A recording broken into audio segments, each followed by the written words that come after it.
কি ব্যাপার আপনি? আপনারা না আমি কইছি আপনার কাজ না থাকলে আমার অফিসে আইবেন না। আপনার আসসালামু আলাইকুম বন্ধুরা, আশা করি সবাই ভালো আছেন। দর্শক বন্ধুরা, গরিব ঘরের রাজপুত্র নাটকের গত পর্বটি ছিল চরম নাটকীয়তায় ভরপুর।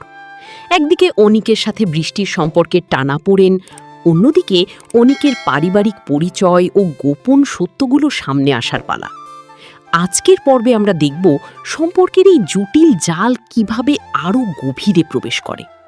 সাব্বিরের সেই চিঠিটা, যেটা সে অনেক আগেই লিখেছিল, সেটি এখন বৃষ্টির কাছে পৌঁছানোর পর কি তাদের ভুল বোঝাবুঝির অবসান ঘটবে, নাকি দূরত্ব আরও বাড়বে?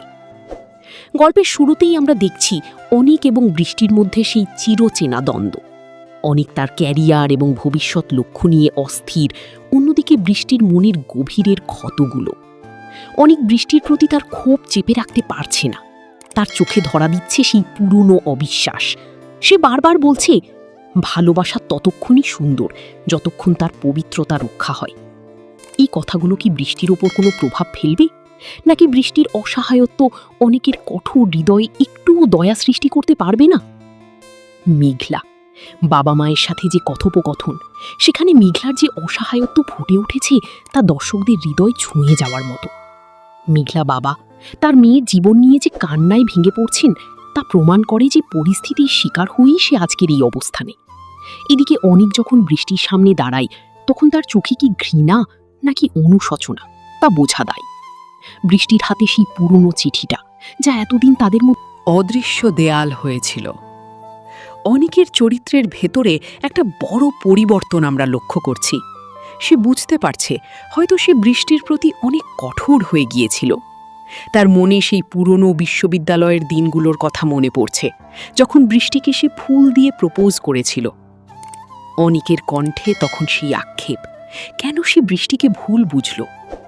অনিক কি পারবে বৃষ্টির কাছে ক্ষমা চেয়ে নিতে, নাকি ইগো তাকে আবারও দূরে ঠেলে দেবে?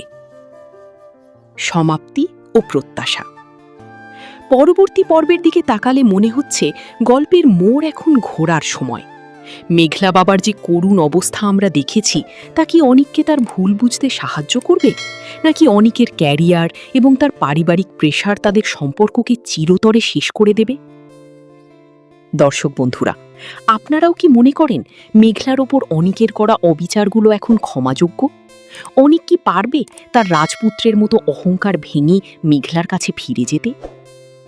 আগামী পর্বে দেখা হবে, যেখানে হয়তো সব প্রশ্নের উত্তর মিলবে। কমেন্টে জানান আপনাদের মতামত। আমাদের চ্যানেলটি সাবস্ক্রাইব করে সাথেই থাকুন। ধন্যবাদ।